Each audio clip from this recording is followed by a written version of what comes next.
Well, as a change from our usual procedures, we're going to open this discussion with a few lines from Rudyard Kipling.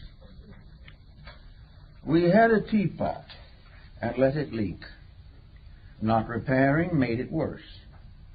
Now we've had no tea for a week, and the bottom's out of the universe. This is more or less the subject of our discussion. What's happened to the bottom of the universe? Always down through history, minorities have ruled. And today, probably 10% of mankind, maybe less, is administering the other 90%, very seldom having any direct contact with the needs and problems of that vast majority. Therefore, at this time, it is about the proper moment to remind everyone that the greatest of all the world's potential resources is the human being himself. We are the one important factor in the survival of our way of life. We are also, to a large degree, important for the survival of anything else on the earth, and perhaps for the earth itself. And yet this tremendous common sense majority has little or nothing to say about the courses and procedures of our civilization. We are completely controlled by a small group of professionals. Now, these professionals are not necessarily evil. They are not necessarily foolish. But they are not in direct contact with the world they serve. They have gradually isolated themselves in ivory towers of intellectual superiority and gaze down rather benignly, if at all, upon the world which they are supposed to regulate. They are simply incapable of the job. In the last 50 years, we've had the greatest advancements in science and education the world has ever known, and we're in the worst condition it has ever been in.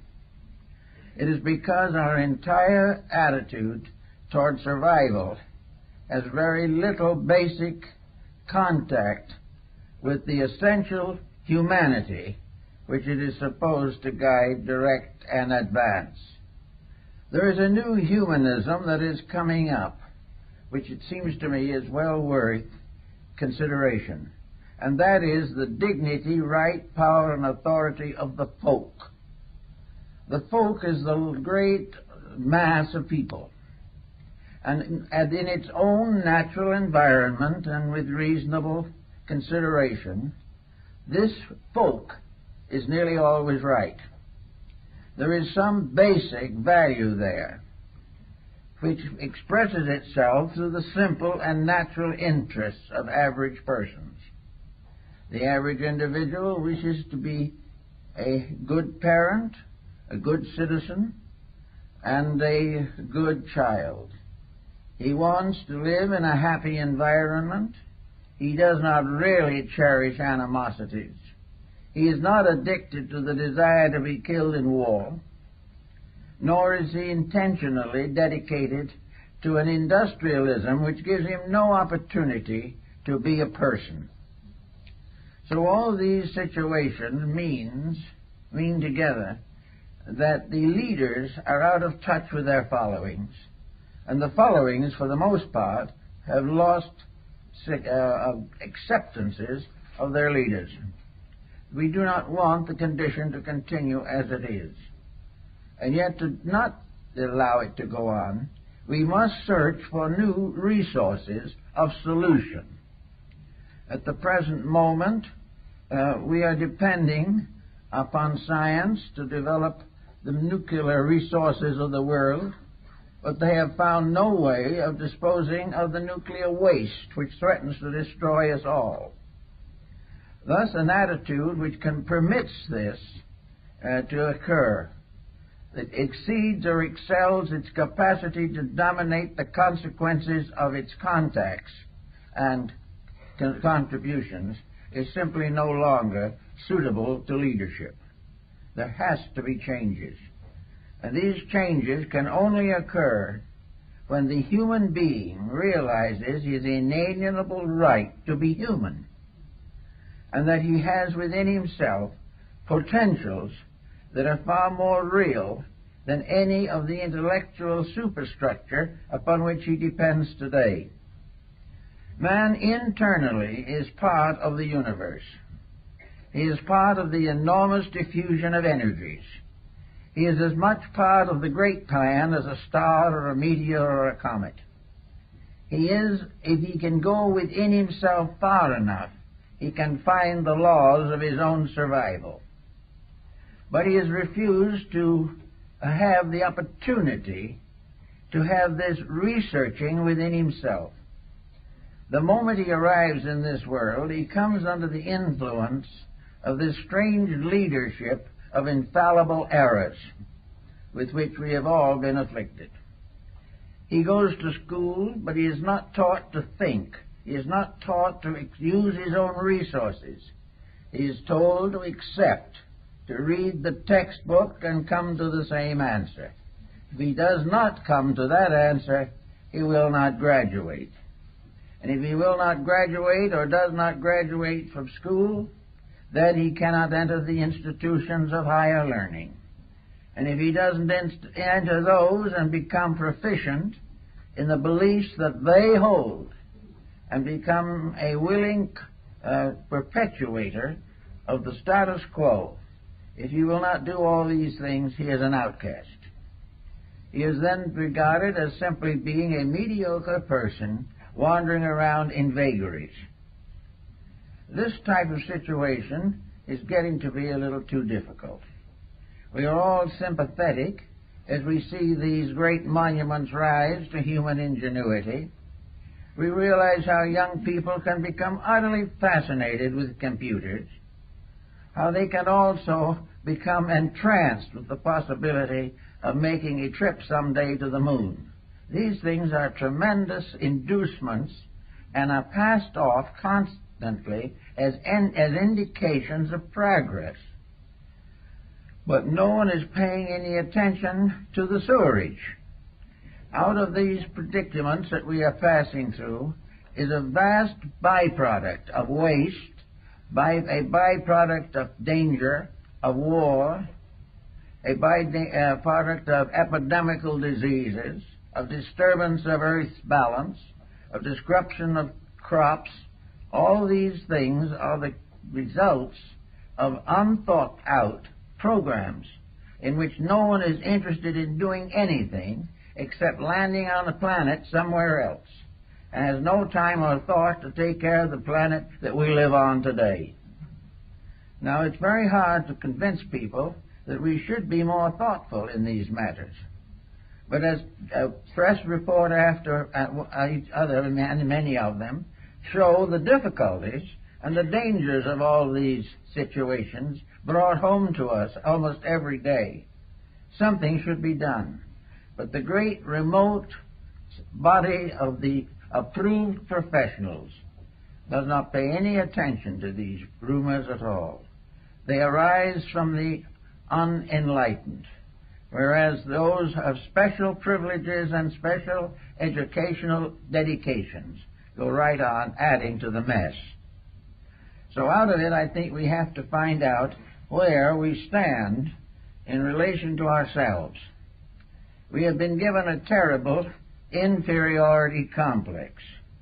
The average individual bows hopelessly and helplessly before the wisdom of the elect. He is afraid to express himself because he will open his environment to ridicule. He is not sure of himself because he has been talked down from the time he was old enough to read and write. He is therefore in a confused state and has forgotten that of all the devices that man has developed, he will never develop one as important as that which was bestowed upon him by nature himself. This is the burden that we have to study more and more carefully these days. If we are looking for solutions to problems, there is no use looking where problems are being made and never solved. If we want to find out how to survive, we must gradually discover what is threatening our survival and do what we can to correct it. Somewhere within the individual, if he digs deeply into himself, there is a mysterious faculty that perhaps we can call common sense. It is in likelihood the basic qualities of mind. It is that intellection which has been given to all of us by a power greater than ourselves. The mind is an instrument to be used, not to be abused. Its uses must always solve something. Its abuses must always tear down something. Now, the mind being a mysterious instrument which no one has been able to accurately define, and our higher professionals do not even attempt it, because to do so they would be forced to examine causes and factors they wish to ignore. But the mind remains as the one saving hope in this particular emergency.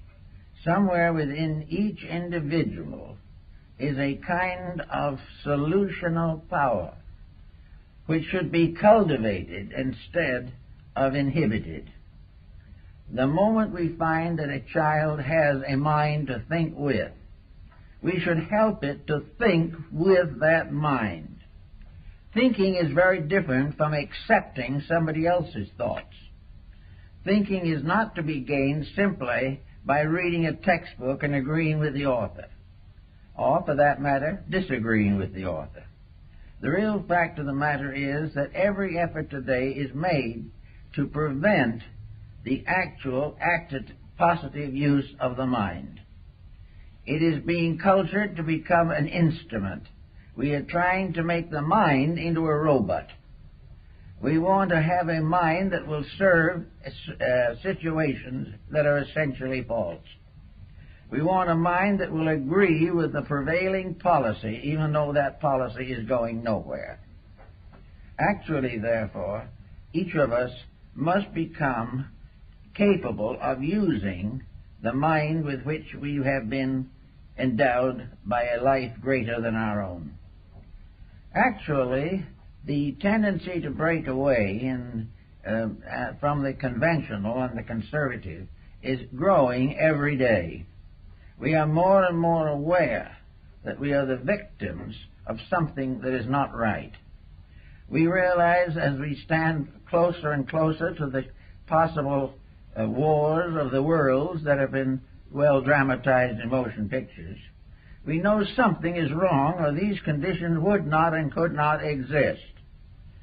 They do not exist because humanity as a group wants them, or that they serve humanity in any way. They have continued because small groups of ambitious persons want to play chess with the human destiny. They are not concerned with trying to solve problems. They are inclined only to consider the possibility of further advancements in some highly specialized structure of munitional warfare. They are interested only in digging in and finding more abstract theories which they can turn to the advantage of limited groups. Now, these minds have formed a partnership, or if they haven't formed it, it has occurred naturally, with other walks of life, which feed into this monopoly. These other walks of life, for example, one of them is the psychosis of wealth. They have tried to make every human being subservient to a colossal ignorance simply by offering a reward. They have taken the attitude that if we will follow the leadership of the self-appointed leaders, they will help to make us rich, will help to make us famous, and will help us to become dyspeptics or in one way or another destroy the body in which we live. Actually, we are told that if we think for ourselves, we will be poor. If we think as we are told to think by the elect, we may retire as vice presidents of some monopoly and have a grandfather's clock presented to us in recognition of 45 years of faithful service.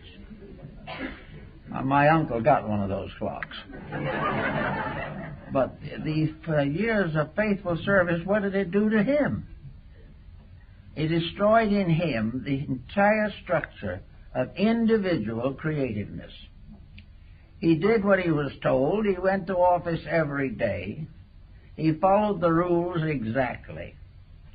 He had a fair living and was able to support his family. And he passed out of this life at the end of 83 years without actually having thought anything through for himself. He had no idea of the kind of world he lived in, and for him, pleasure and success was to be able to take a ride in a sailboat. Now, this is what has been gradually happening. The sailboat has now become a yacht, a land yacht, and living has now gone into the multiple figures so that the elite can hardly get by on $1 million a year. But with all this money, what is being solved? Nothing. The individual in his wealth goes down to sickness and death, and the more money he has, the more extravagant his death will be. So we are in a bind. And those who are supposed to get us out of the bind are getting us further into it.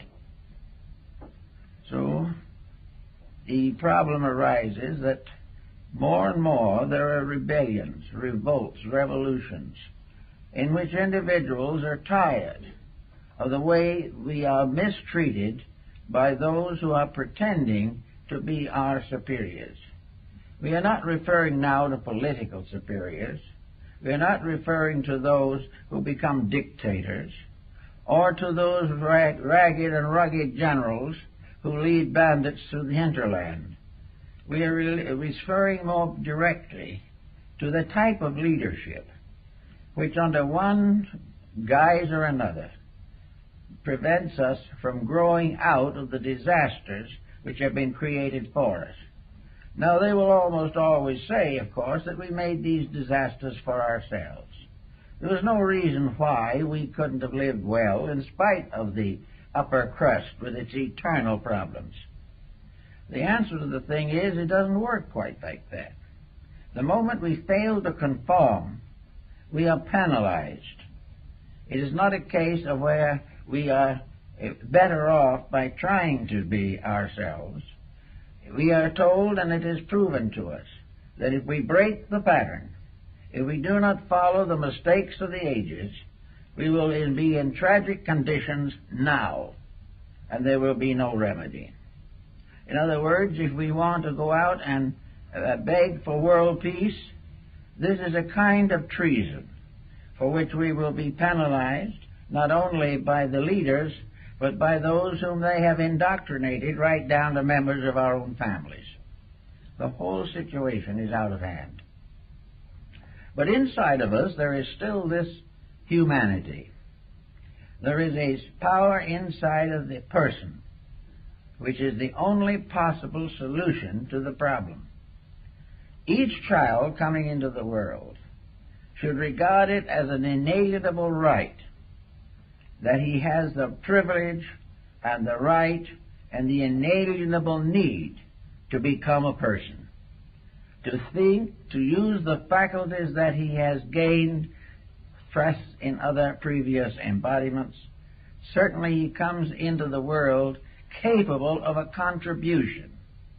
But in order to make that contribution, he must now go through an elaborate process of having his individuality killed and being forced to recognize that individuality is dangerous to all of the material advantages which he hopes to gain from life.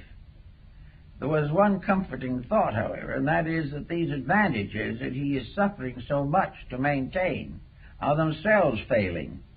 and by degrees every advantage is being wiped out by a corresponding disadvantage, which threatens the survival of the race. Back somewhere in the old days, we wonder sometimes how civilization started. How did we begin this strange, curious, and complicated journey down through time? Who started it off? And where in the world did the great foundations of our knowledge come from? Who were the first scholars? Who painted the first picture? Who wrote the first piece of music? Who was the first to find means of healing the sick, or of creating a code of laws for the benefit of humanity? We're not quite sure, but we know that these things did not come from some privileged overclass. They came through the recognition of the necessities of survival. When Hammurabi created the Great Code of Babylon, which was to become the basis of every moral and ethical code that ever followed, he was not able to simply copy it from something earlier. It came out of the ordinary practices of the day. He lived in a world as we live in it, much more restricted, but still there were the token symbols of everything that was going to come. So he found out that people shoddied their goods, that they cheated each other, that when they built a house they did not put in the materials they had promised. And when they said they would do something, they did not keep their word. When no one was looking, they stole something. When someone else was not looking, somebody stole the man's wife. All the way along, there were injustices. So to meet the injustice, Hammurabi created a code of ethics. He said very simply, if you stole, you have to put it back and be punished. If the house doesn't stand up, the man who built it will be penalized, and if he does not make a good correction, we'll toss him in prison.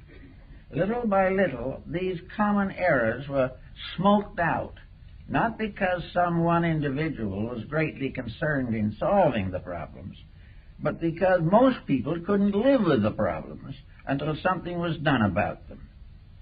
In the Spartan system, Lycurgus became a very prominent figure. He found that the Spartans were rich and powerful and given to luxury, that they were now trotting about as though they owned the earth, that their morals were getting worse as their prosperity grew greater. So he decided to put the whole thing back into its old pattern, the way it was. And he created a system so strict in Sparta that he cut crime down to virtually nothing. And it was very simple. When difficulties arose, they were looked over carefully, and whoever was blamed had the book thrown at him. Probably a rock at that time. And he was punished properly. He couldn't hire a lawyer to get out of it. He couldn't talk himself out of it. He had to face the consequence of his own actions. And also, Lycurgus made self-discipline and the curtailment of luxuries the basis of national strength. Now, we don't particularly want to follow his example, but it doesn't seem that luxury today is improving as much.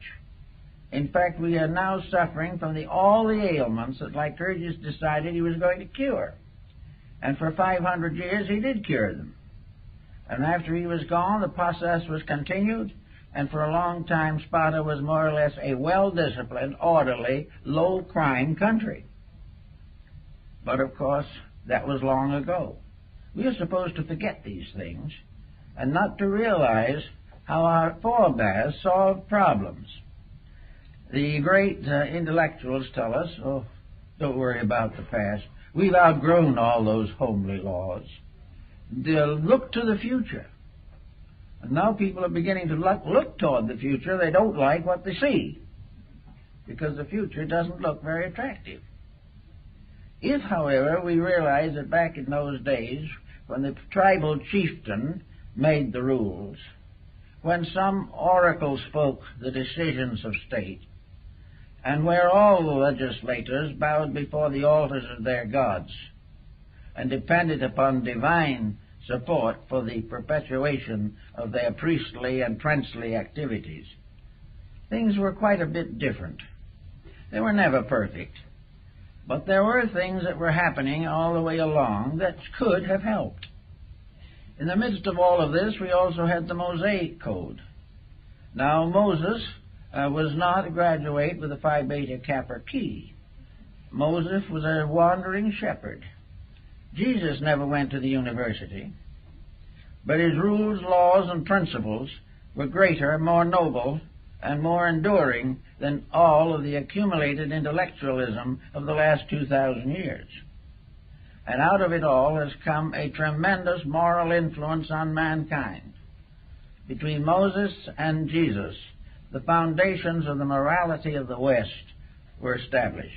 Both of these were simple persons, comparatively unknown in their own time, not leaders of any particular branch, but persons who had discovered the power of the individual to be right and what that power could do in the long run of human destiny. So we have these codes, but as they interfere with our present programs of progress, we have a tendency to deny them. It is easy for the intellectual to refer to the mythologies of religion. It is very possible for the physicist to assume that the idea of God is an escape mechanism of the unintelligent. But at the same time, this escape mechanism was an escape, and the situation we're setting up doesn't seem to have an escape. We do not find the answers. We do not find something better to take the place of that which has been gradually run down by sophistry. We are not solving these problems. There are trends, however, showing up, and I think perhaps our international situation is going to contribute somewhat to them, in which the facts are becoming undeniable, and where we are no longer going to listen to the type of thing that we have been hearing for so long. We're not going to allow education to simply prepare us to be animated robots, that we are not going to fall into the old patterns and stay there forever. Even 50 years ago, we had mental freedoms that we do not have today, and our debts were much lower than they are now. The efforts to pass on a sophisticated theory of life has dismally failed. It was discovered, and this fact was clearly proven in the recent effort of the People's Republic of China to make the great leap into futurity. They made the leap and fell flat on their faces. It was a complete, dismal failure. They had decided to cut off forever all relations to the past. They were not going to listen to the sages of old anymore. They were going to become completely emancipated. They were going to live only for the future, under the dictate of a small group of politicians. The thing was so tragic that it will probably never be repeated again, because no one will have the nerve to go through it. And so, in the end of the great leap into future, Confucius returned and became one of the most powerful forces in the development of modern Chinese communist policy. The same happened in the Tibetan misery. The Chinese themselves are now apologizing for it.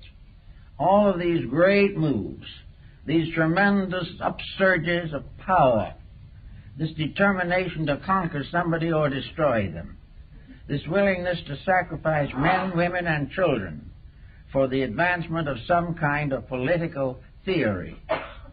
This type of life is not productive of anything except distress. Now, we're not in the moment likely to have a grand emancipation from all this, but we can and do sense the need for an approach that is more basically sound. If, as individuals, enough of us can live this better approach, it will certainly affect the survival of the whole race. Because if a small group can get the firm establishment of realities, they can create a tremendous influence, because these realities are what everybody hopes for, everybody longs for, and everybody believes in, even if they have been told not to believe. So we take each person, we say, now, inside of us, there is a governing power. A governing power that, if we give it a chance, will carry us with reasonable security through the days of our years. This is something that we are born with. And if by some circumstance our previous karma does not make this very obvious, then we must find the fact that an embodiment or an incarnation in which we are unable to control negative factors in our lives, this incarnation bears witness to unsolved problems of the past. It means that the person who has a disposition that is difficult, unpleasant, or unstable must work harder, because it is the evidence of previous mistakes. It is the evidence that this individual has lived by compromise for a number of embodiments, and finally cash karma has caught up with him. And he has to, for his own survival, work that much harder to prove that he can conquer his own mistakes. He did not conquer them in the past, so they now appear sometimes as though unreasonable and unjust. But he must face them. Normally speaking, however, wherever a person is faced with a problem, a natural problem, he is also inwardly aware of the natural solution. He may not want that solution, he probably doesn't, but it's there. If this person is properly trained in childhood, then we may hope for better things. But the new generation, if it is not to be created into a team of robots, will have to start early to become aware of its own self-individuation. So in childhood, in early childhood, the child must receive the inspiration of constructive thought. We must all learn, whether we want to or not, that the little despotisms on this planet have no permanent significance. The mistakes that we are making are just evidences of failure, and they will never win, and the wrong views will never succeed. That the actual problem will always be the same. Truth must survive and must finally conquer all forms of untruth, must ultimately become the basis of an enduring way of life. Nearly all nations were created by an effort to escape from the tyranny of some preceding power. After a while, the new nation becomes a tyrant in its own right, and so the miseries go on until we begin to search for the cause within people. Now, in the last 60-some-odd years, I've known a lot of people, and I've worked with a good many of them in one way or another to try to help them to straighten out the problems of internal living. Most of these persons are in a daze. They do not know why they are suffering. They do not know what they have done that was wrong, because all they have done is what everyone else is doing. And this in itself makes it right, although everyone is in the same trouble. People do not like to realize that when they live badly, simply because others do, they must sometime face the sorrows that those others must likewise face. The person has to gradually work for an individual integrity. Now, we may say that most people today are not strong enough or enlightened enough to work out an elaborate plan of personal salvation. This was known and has always been known, and it's because of this that the sages and prophets have come to mankind. The most important thing for the individual, whether he be an electronic physicist, whether he be an astronaut in space, or whether he be down on earth building a house or working in a store. Each individual must realize that regardless of anything, nature's rules will not be broken. And the most important of these rules that we can recognize today are the Ten Commandments. That there is no way of breaking them successfully. That no scientist has ever been able to create something to take their place. He can ignore them, he can deny them, he can write violently against them, and yet they operate and he fails. Therefore, we have these commandments, which have more or less come down to us as family truisms. They're available to everyone.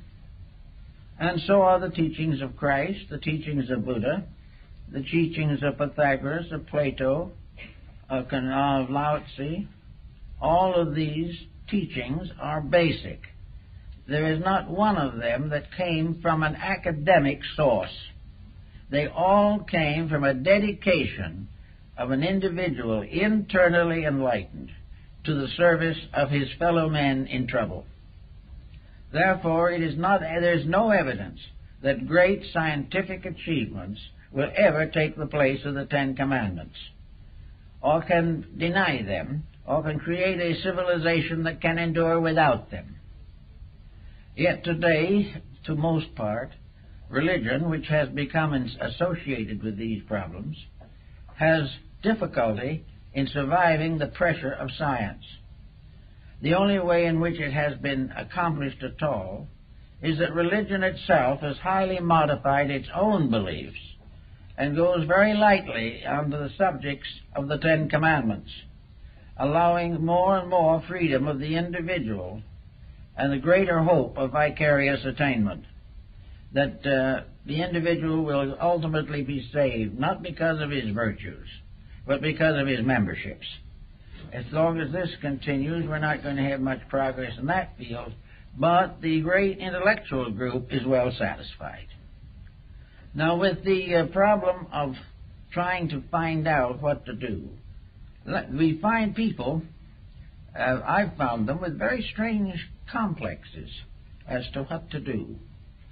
One will tell you, yes, I do believe in the Ten Commandments. I believe in the Sermon on the Mount. I believe in the teachings of these great people. And I'd like to live them, but if I live them, I'm likely to be poor. That's bad. Instead of worrying about being poor in spirit, they are worried about being poor in worldly goods. So we do the best we can considering the situations in which we find ourselves.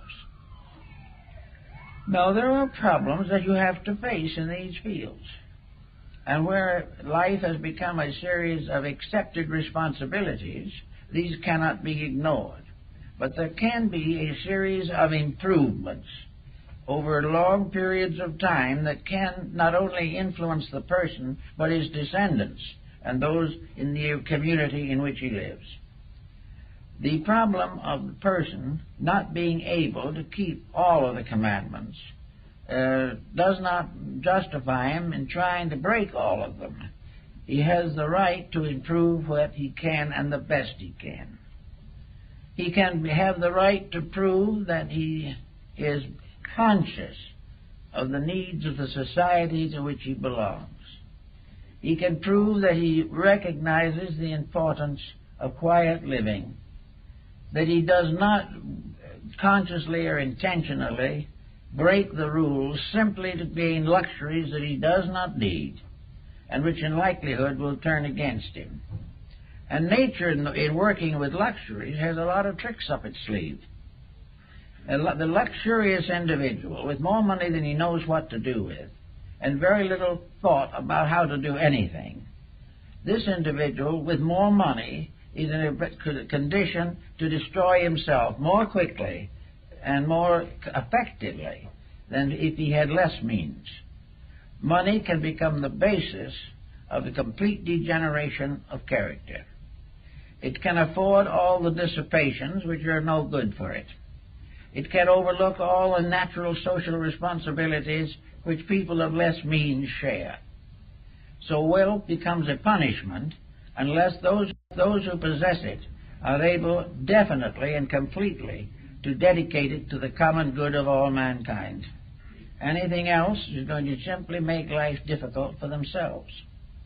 So wealth is not a reward for wisdom.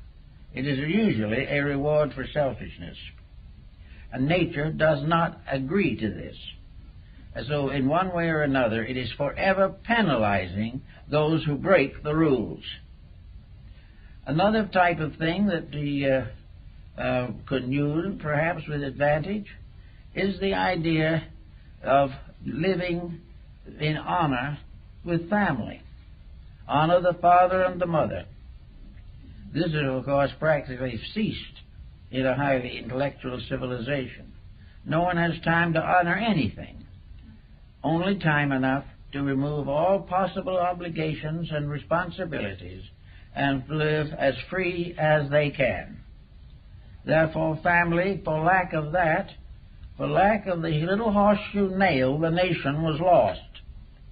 Because, as Confucius points out, when the family fails, the entire empire is ready to collapse. So as more and more homes fail today, more and more troubles accumulate. Juvenile delinquency, crimes of all kinds, vicious misuse of funds, all these things, unreasonable fees for various services, all represent the failure of ethics to control. When ethics fails, evil moves in, and everything that is corrupted ethically will ultimately corrupt the society to which it belongs and fall in dismal failure amidst its own corruptions. So, the old rules were tested by the trial of ages. They were not brought down by some small group of superior persons. They were part of the human experience.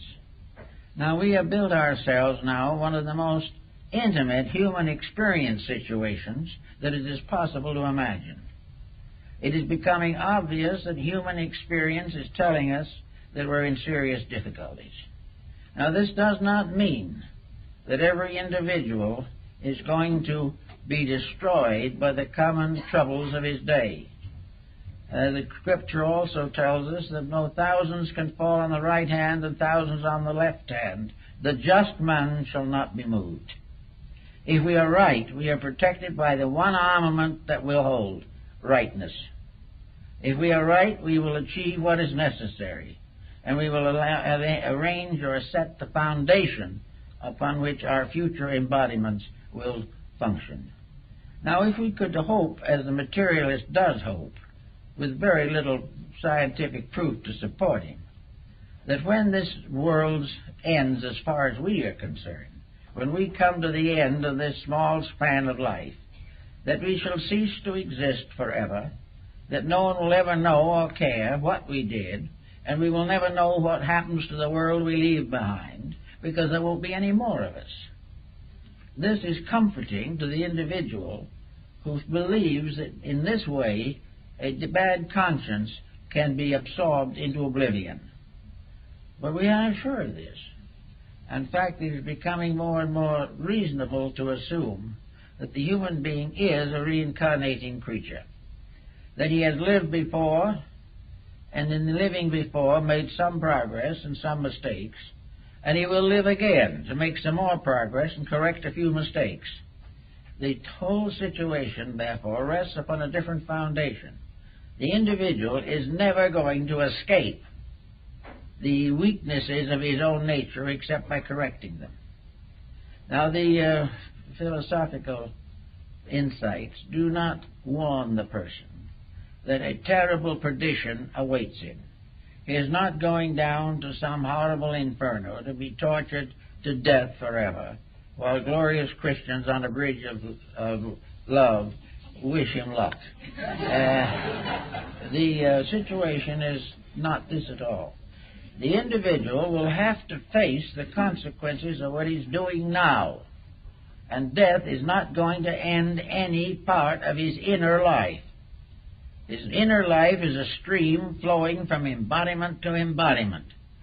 And to the degree he unfolds and strengthens it now, he will have a better time. And the improvement will begin now, but will not end now. And the achievements that we make in the terms of dedication and integrity will be with us forever, because we have lived better. And because we have lived better, and because we are better people, a better world will slowly emerge from this confusion. A world which depends for its survival not upon scientific juggling of natural laws, but upon the integrities of people coming into birth with a firm resolution to get along with each other. Every form of intemperance, of intolerance, must be corrected in the individual. Now, if we suppose that with some terrible catastrophe, a large part of humanity should be wiped out, well, the real answer to that is that nothing is wiped out. That the individuals who apparently leave here will be somewhere and will be back in due time. And they will live then according to what they did to cause the trouble or what they sacrificed in the hope of curing the trouble. The individual's integrity is his only security. It is the only thing that can surpass in strength and significance the small laws of security which we have in this world. So I like to think that in the new idea of humanism that we will have one humanity functioning forever, or at least for all available reportable time. Nothing is forever except foreverness itself. But for ages to come, humanity can be a great unfolding motion through space, in which a divine creation, gradually becoming inwardly enlightened, can build for itself a future in harmony with the will of God. These things can happen, but we have to use whatever means we have to make them happen. We know, for instance, that most people have a tendency to be good-natured, and that the majority of them assassinate this tendency every day. They do something that is not pleasant, not kindly, not charitable. In this quiet charity of ours, jealousy pops up, and we're sorry afterwards, but we said a lot of mean things, and as one told me, I'm sorry I said them, but I'm glad the other person heard him. This is what might be termed the true Christian spirit. Then somebody else doesn't approve of something. Someone always disapproves of things we do. We have the wrong job. We wear the wrong clothes. We go to the wrong church. And somebody has to save us from this deadliness of our own inadequacy. So someone who doesn't know a thing about it will become a violent reformer. If by any chance we prefer our way to the recommendations that this other person makes, then the other person is righteously indignant. They have been denied the right to save us. And so another feud starts. Everywhere people get all worried about something. They're worried about the church their friends belong to. They're worrying about the race their children marry into. They are worried about the job they have. They are worried about the politicians they have and would like to vote for someone else. When they do, they'll keep right on worrying. So people are all upset. And the natural kindliness of the soul has no chance to express itself. This is the reason, probably, why monastic orders sprang up in different religions, and those who wished to live the good life simply separated themselves from society, retired into a convent or a monastery, and remained there, spending their lives in prayer and meditation. This sounded as though it might be a pretty good idea, but it was actually a failure, for the simple reason that these people gradually became useless. They did nothing for anybody except try to save their own souls, which was a mistake.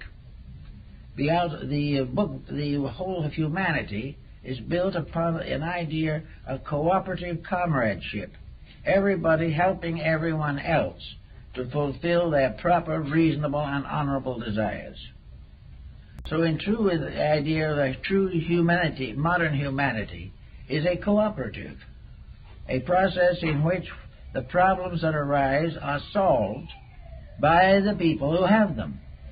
Imagine what it would save in the terms of money if we could all solve our own problems, rather than spend elaborate sums in order to have professionals try to solve them for us.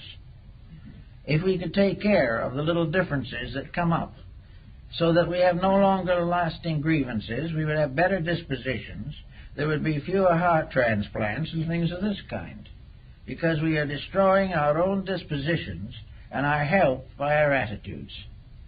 So if we want to try and get into this better world of the future, we all have the right to be right. We have the right to do the thing as it should be done, regardless of how other people do it. We have a right to be kind even when others are unkind to us. We have a right to be honest while we are being cheated. We have a right to be patient while things go into confusion. We have a right to become bigger than circumstances. Until we are, circumstances will continue to press down on us with an almost irresistible force. So we have the right at all times to a strength beyond anything that the world can confer.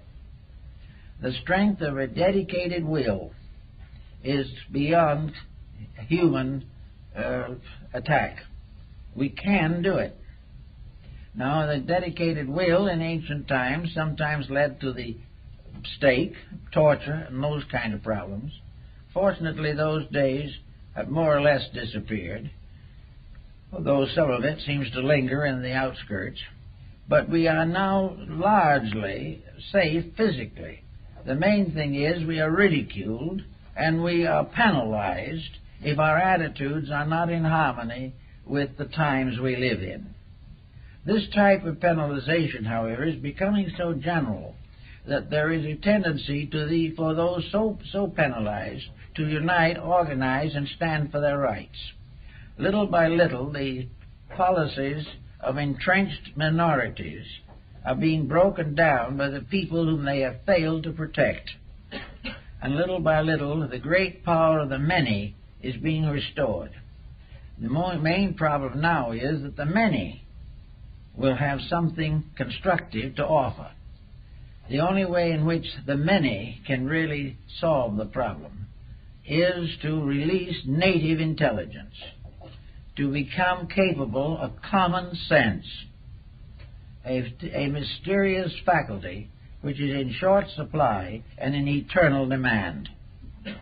The common sense tells us the facts of things, unvarnished and free from all the promotion, public relations, and salesmanship that is afflicting our society.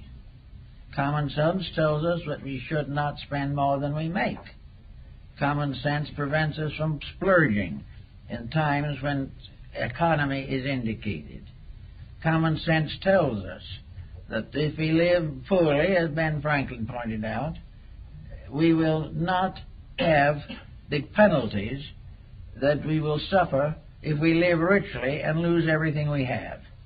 All of these points come into common sense. The fact that a person knows that when he's cruel, he's wrong.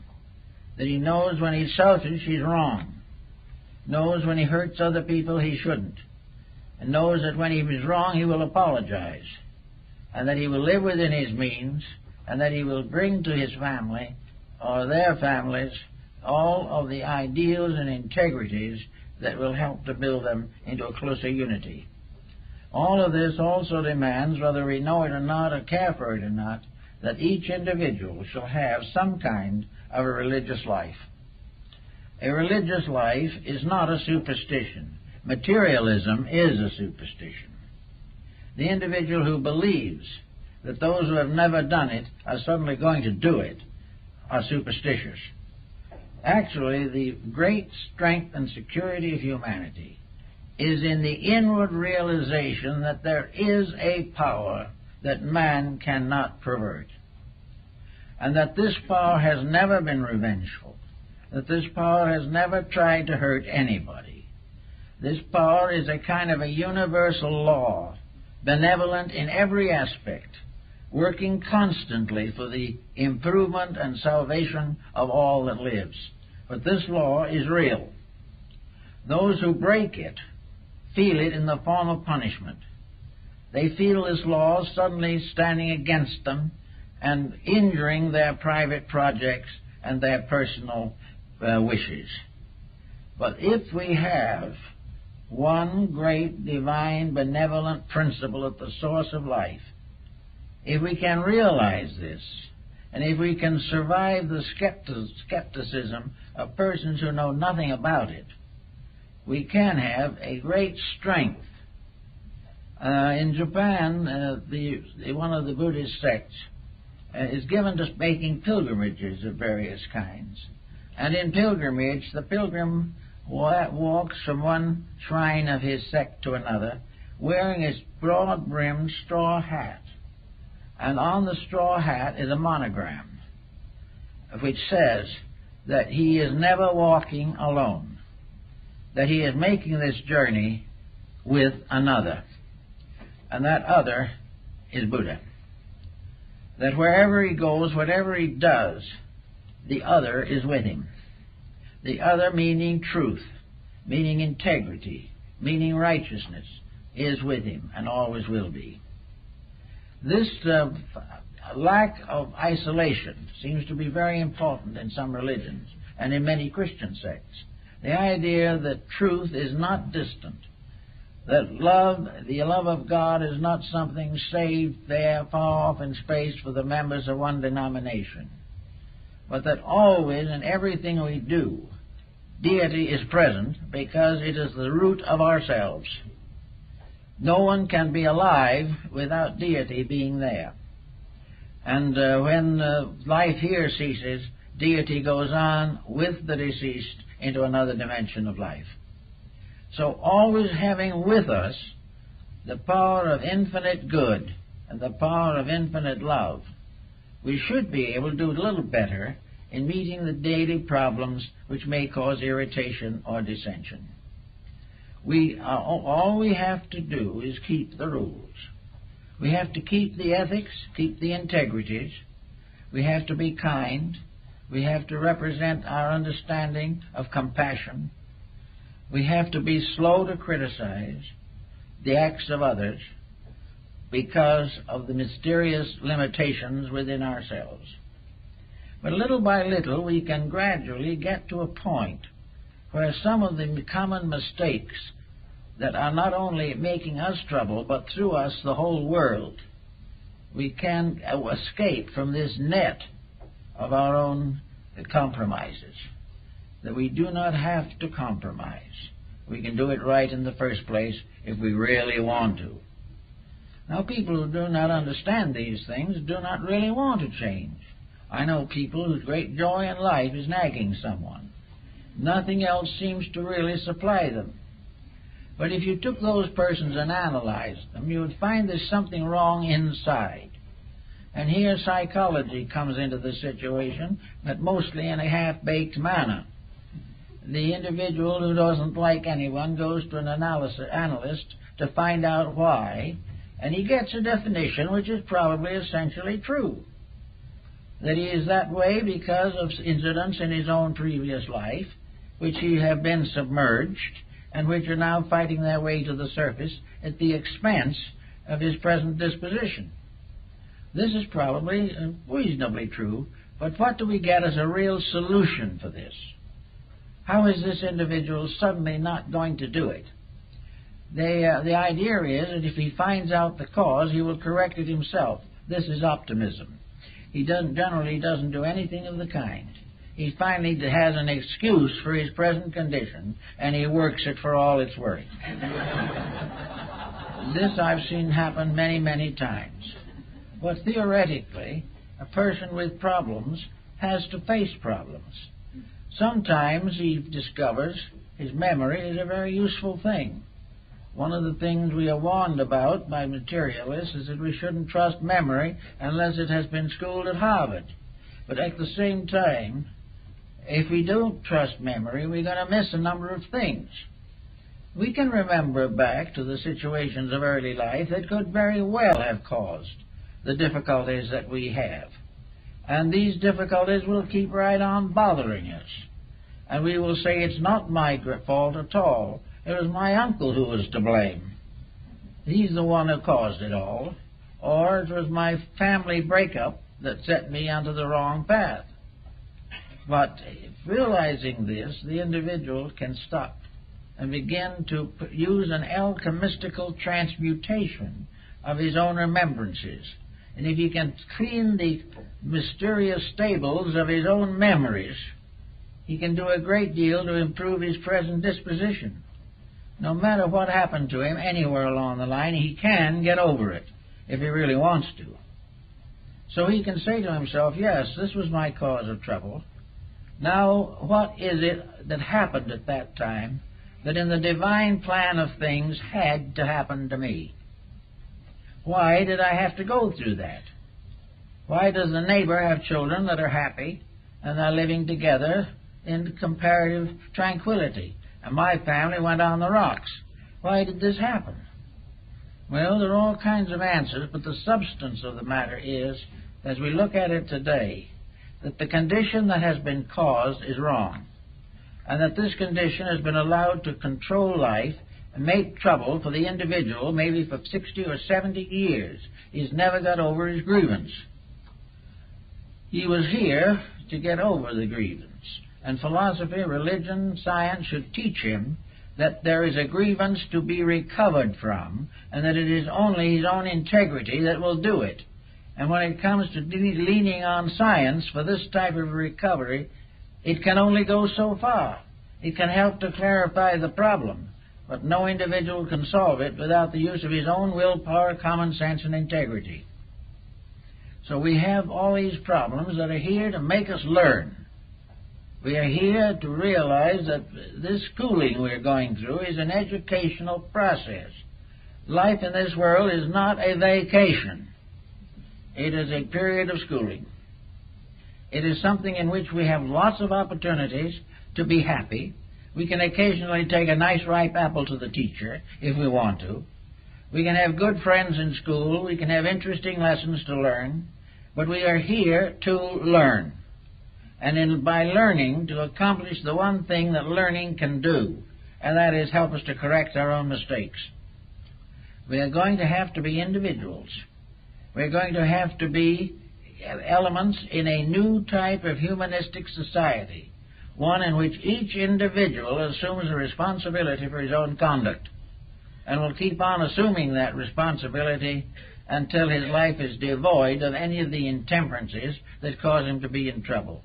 The alcoholic, the drug addict, all of these types of people have simply flunked an examination.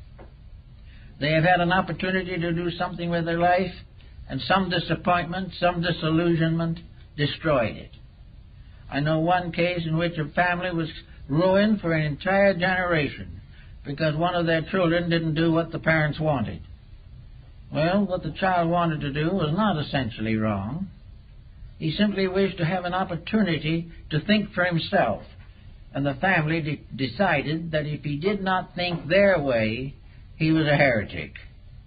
So they consequently took him, threw him out of the house, and that man did not see his parents for 30 years, simply because he did not want to think their way. And what he wanted to think was not in any way wrong. It was simply the right to live his own life as constructively as possible, whereas the parental viewpoint was that he could never live a constructive life without complete obedience to the instruction of his ancestors. All of these problems come back time and time again. And as they all go along, one way or another, they cause a certain obscuration that is rather important.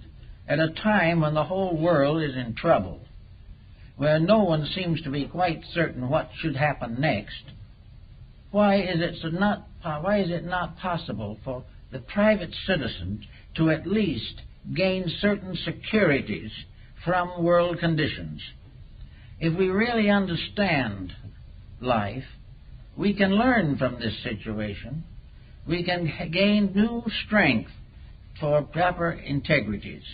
If we have been a little intolerant in our religion, we can look around and see today what happens with intolerance in religion, what it is doing to millions of people who are murdering each other in the name of divine love. If we want to know what's wrong with our economic system, we can find out. We can see how a complete addiction to the profit concept with no consideration for values or for moralities or ethics, that money being the only suitable reward for anything, we are all moving inevitably towards bankruptcy. This we can see, and we take what little funds we have and use them wisely, kindly and graciously, and not in the desperate effort to make more from them than they are worth. And the same is true of health. Our health problems are largely controlled from within ourselves. Most ailments begin through a corruption of natural law. Something goes amiss, we do nothing about it. We keep on breaking the rules until finally the body gives up in despair. A good disposition is invaluable to the health of the body. The nagger, the critic, the individual constantly on the ragged edge of unhappiness or antagonism, was bound to suffer physically as a result. In many cases, the mental breakdowns of advancing years are simply due to the fact that the individual never used his mind properly when he had it in full supply. Everything has to work out. We have to get the things that are needed, and we have to do them. So our courts of law are buried in cases, most of which are in one way or another a monument to ulterior motives. Our hospitals are bulging with patients who are paying exorbitant fees for failure to have used common sense in the first place. All our industries are in trouble. Competition is destroying one corporation after another, and the great struggle to control goes on, and the great leaders of our lives, the great educators, do nothing about this. They keep right on in the laboratory trying to decide what is smaller than a gnat on a gnat's back. We are told that if we can merely get into communication with the Milky Way, it's going to be pretty big stuff. But actually, in the meantime, the Earth is neglected. We are gradually failing in most scientific projects to recognize the importance of sewerage. We have to have some way to get rid of what we don't want. Now, when it's mental and emotional sewerage, we have trouble with it in ourselves. It causes all kinds of stoppages and all kinds of ailments. And the individual's digestion, ruined by his disposition, continues to damage his health. While we are building the great skyscrapers and we are building the great neutron machineries, we are forgetting what to do with the nuclear waste.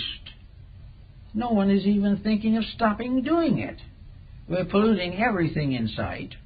We don't know where to go next. We are liable to fill the ocean up one of these days. Then we put it in tin cans and put it in the bottom of the ocean, knowing that in a certain number of years the tin cans will disintegrate and they'll all come out. And we call the people who think these things this way pretty big people, really great minds. And we honor them and build statues for them on the campuses. These people just do not function right. And we've got to overcome this before we can really function correctly. Now, we're going to leave the world, not in the not too distant future, most of us, and it's not going to be all just up to us to live in the new world that's to come. We may come back to it. But the main problem is to try to make a reasonable improvement of ourselves, so that we will not waste the 80 years, or whatever it is, that have been allotted to us in this world. The only successful solution is that we will leave this world a little wiser and a little better than when we came in. If this achievement is not there, then the real purpose of embodiment has not been achieved. We've got to try constantly to leave this world better ourselves and leave behind us a better world than the one we came into. Now, this is against political ambitions. It is against all this great power play that we are living with. And we look around us. How about the simple process of taking some of this vast amount of money that we are spending in all kinds of weird projects and seeing if we can't, instead of putting a man on Mars, make life safe for a man on Earth? Why can't we begin to use our research facilities to clean up our own dirt? Why should we spend all our time wandering about in space where we're having nothing but trouble here? This is something we all have to work on, but it calls for common sense. And it has always been the same. After a certain period of the misapplication of authority, the people rise to solve their own problem. And today there are more and more who are concerned with these problems and who are determined to do something about them. The whole purpose, apparently, of human existence is to make this world safe for humanity. The great science of humanism is the science of how it's done. How can we make sure that poverty, crime, unemployment, and corruption of basic elements and materials, the exploitations of natural resources, how can we be sure that these mistakes are corrected? What kind of a level of intelligence do we have to establish to make sure that life here is saved from the corruptions of selfishness, superstition, and fear? If we do not accomplish this, science has not done too much for us. But if science can now turn and devote itself to the explanation of the reason for humanity, the aims for which we were intended, the plan to which we belong, and will give us a working schedule of self-improvement and cooperation and integrity, and gradually weed out dishonesty, we will all have a much better chance to live. And this is the problem. There is a lot of potential genius in the human being. Most of this is now killed out. The individual is not permitted to become the great scholar, the great philosopher, or the really great scientist, as was the case in ancient times. He is not permitted to be a great artist. He can only think now of painting something that someone will buy. And because of the low level of the customers, his art is becoming more and more deteriorated, and so is his music. All of these things show the decline of values. And at the seat of it all is a great educational institution, with the primary purpose of which should be to perpetuate values, to make them real, to give the individual a trestle board of achievements and plans and programs and projects by means of which each individual in his own way will have the opportunity to live his life constructively and in conformity with natural law. Until these things are achieved, until this is accomplished, we're just going to have trouble. But this new system is arising. Everywhere on earth, people are becoming more and more conscious that the first problem that must be solved is humanity. And that when that is solved and we are all safe and sound, then we can speculate. But until that has been achieved, the attention being directed to other things almost exclusively is dangerous. We have to solve the human problem first. And the only way we can do it is to bring it into harmony with natural law. For nature knows how we should solve it and always has. When we departed from natural law, we got into trouble. When we can go back again and find out where the mistakes were and get the ship of state back on the proper course of life, we will find that things will work out reasonably well. Well, that's it.